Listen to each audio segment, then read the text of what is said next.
নমস্কার, সকলকে স্বাগত জানাই আমার ইউটিউব চ্যানেলে।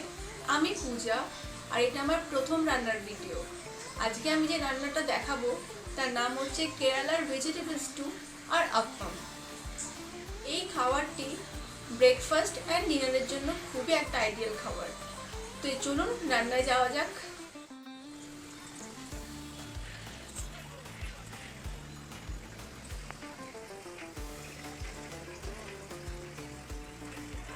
প্রথমে আমরা যে আপ্পামটা বানাবো তার জন্য আমাদের যে যে উপকরণগুলো লাগবে সেগুলো হলো, এটা ভেজানো আতপ চাল আছে, এটা আমি 6 থেকে 7 ঘন্টা ভিজিয়ে রেখেছিলাম।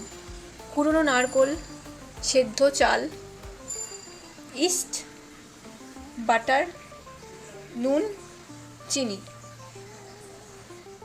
এখন আমরা এই ভেজানো আতপ চাল, নারকেল কুড়ো আর সেদ্ধ চাল তিনটেকে একসাথে পেস্ট করে নেব। আমি এই ব্যাটারের মধ্যে হাফ চা চামচ ইস্ট গরম জলে গুলে নিয়েছি, সেটা আমি এখানে ঢেলে দেবো।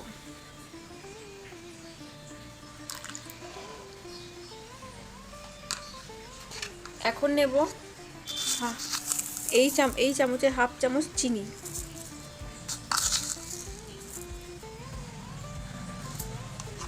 আর নেব একটু নুন।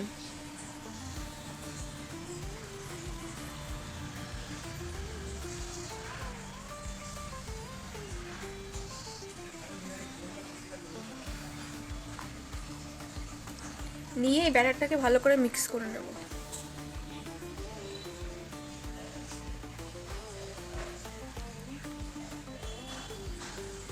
এখন আমরা বানাবো ভেজিটেবল স্টু। তার জন্য আমাদের লাগছে গাজর, আলু, কড়াইশুঁটি, কাঁচা লঙ্কা, কারি পাতা, পেঁয়াজ, রসুন। তারপর আমাদের লাগবে গোটা গরম মশলা, এটা আমাদের গোটা গরম মশলা, তার মধ্যে আমাদের আছে দারচিনি, এলাচ, লবঙ্গ। আর লাগছে বাটার, নারকেলের দুধ, সাদা তেল, নুন, চিনি। তো আমাদের সবজি কাটা রেডি ভেজিটেবল স্টুয়ের জন্য। আমি একটা জিনিস বলবো, আর আমি কিন্তু পরে ফুলকপিও অ্যাড করেছি। আমি ফুলকপিটা নিতে ভুলে গেছিলাম, কিন্তু পরে আমি অ্যাড করে দিয়েছি। তোমরা কিন্তু চাইলে অ্যাড করতে পারো, টেস্টটা আরও বেশি ভালো লাগবে। তো চলো এবার স্টুয়ের জন্য রান্না চালু করা যাক। প্রথমে কড়াইটা চাপিয়ে দিলাম, এখন আমাকে গ্যাসটা জ্বালাতে হবে।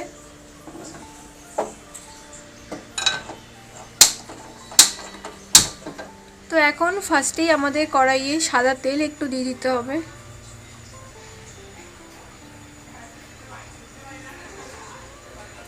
সাদা তেলটা দিয়ে দিলাম, একটু গরম হয়ে যাক। এখন আমি দিয়ে দেবো গোটা গরম মশলা, যার মধ্যে আছে দারচিনি, এলাচ, লবঙ্গ। তো এটা একটু গরম হয়ে গেছে, এর মধ্যে কুচনো পেঁয়াজ দিয়ে দেবো।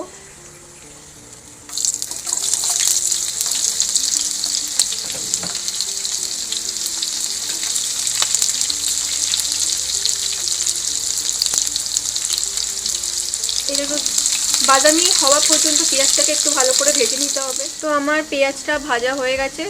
যখন এই বাদামি কালারটা আসবে তখন এর মধ্যে আমরা দিয়ে দেবো কিছু চেরা কাঁচা লঙ্কা।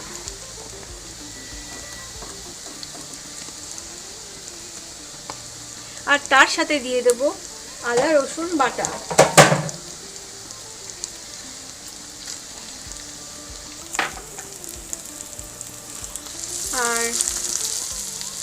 আর এই তিনটে মশলাকে ভালো করে একটু কষিয়ে নিতে হবে যতক্ষণ না আদা রসুনের কাঁচা গন্ধটা যায়। আর এই সময় একটু কারি পাতাটাও দিয়ে দেবো।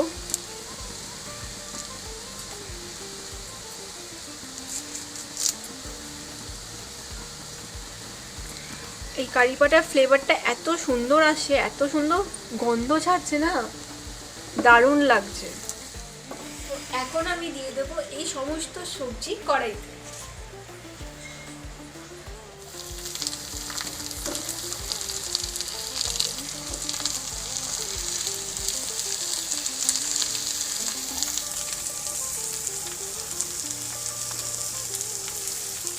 আমাদের সবজিগুলো এখন একটু ভাজা ভাজা হয়ে গেছে। এই মুহূর্তে আমরা দিয়ে দেবো একটু নারকেলের দুধ,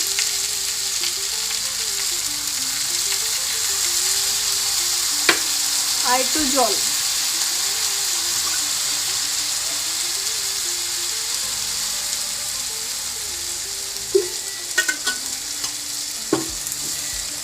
এই নারকেলের দুধ আর জলটাকে ভালো করে মিশিয়ে আমরা এটাকে সেদ্ধ হওয়ার জন্য রেখে দেব।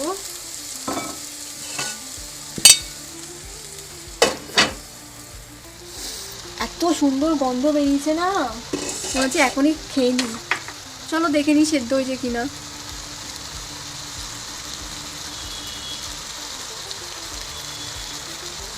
আমাদের সবজি সেদ্ধ হয়ে গেছে।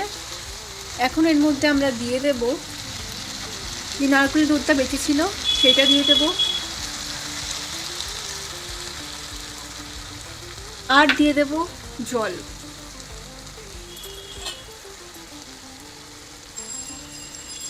এই রেসিপিটা একটু ঝোল ঝোল হবে, তার জন্য একটু বেশি পরিমাণে আমি জল দিয়ে দিচ্ছি। তো এই জল দিয়ে দিলাম, গ্যাসের ফ্লেমটা একটু জোরে করে নেব। হয়ে গেল। তো আমি তো এর মধ্যে আমার পছন্দ মতো সবজি দিয়েছি, তোমরা চাইলে তোমাদের পছন্দ মতো আরও কোনো সবজি অ্যাড করতে পারো। আর এইটা কিন্তু, এই স্টুটা কিন্তু চিকেন দিয়েও হয়। তোমরা যদি বলো তোমরা চিকেন দিয়ে খাবে, তাহলে আমি কিন্তু একদিন করে তোমাদের দেখিয়ে দিতে পারি। তোমরা কিন্তু আমাকে কমেন্টে জানিও। এখন পরিমাণ মতো আমি স্বাদের জন্য দেব একটু নুন, পরিমাণ স্বাদ মতো নুন দিয়ে দেবে। আর এরপর দিয়ে দেব স্বাদ মতো চিনি। যারা একটু বেশি মিষ্টি খেতে পছন্দ করো তারা বেশি করে চিনি দিও, যারা কম খেতে পছন্দ করো তারা কম দিও। ভীষণ সুন্দর গন্ধ বেরোচ্ছে, একটা মানে নারকেলের দুধে ক্রিমি মিষ্টি গন্ধ, আর মানে অতুলনীয়। আমাদের এখন কমপ্লিট হয়ে গেছে স্টু। আর লাস্টে আমি একটু স্বাদটা বাড়ানোর জন্য একটু বাটার দিয়ে দেবো।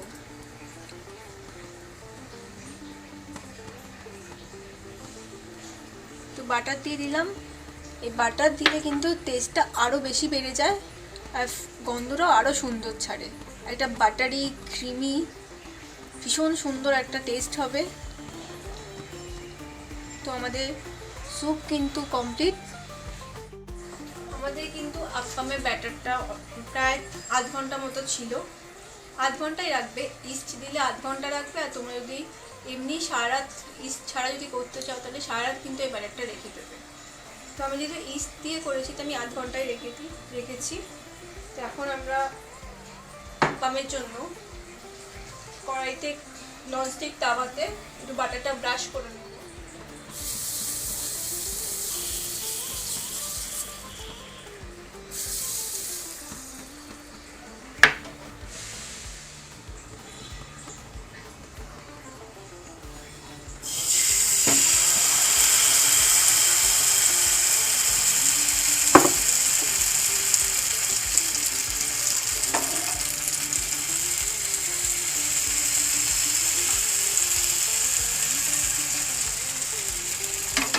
এখন আমরা একটু এটা ঢাকা দিয়ে রাখবো, ঢাকা দিয়ে দেবো একটু। এখন আমরা কড়া খুলে দেখে নেবো আপ্পামটা হয়েছে কিনা। চলো দেখি। দেখে তো মনে হচ্ছে হয়েছে। এবার একটু পাল্টে দিই। দেখো ফ্রেন্ডস, কি সুন্দর জালি জালি হয়েছে। এরকমই কিন্তু হবে। তো এটা আমরা তুলে নিই, আরেকটা আমরা ছাড়ি।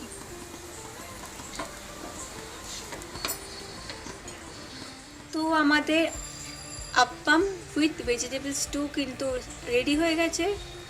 দেখো বন্ধুরা কি সুন্দর লাগছে। তো তোমরা কিন্তু এই রান্নাটা ঘরে করে অবশ্যই খেও, আর কেমন হয়েছে আমাকে জানিও কমেন্টে। আর এটা আমার প্রথম রান্নার ভিডিও, যদি আমার কোনো ভুল থাকে বা আমি কিভাবে ইমপ্রুভ করব সেটা কিন্তু আমাকে প্লিজ কমেন্টে জানিও। আর এরপর কিন্তু আরও ভালো ভালো মজাদার কিন্তু রেসিপি তোমাদের জন্য আসছে। আর তোমরা কিন্তু আমার সাথে থেকো আর আমাকে সাপোর্ট করো। দেখা হবে নেক্সট ভিডিওতে। বাই।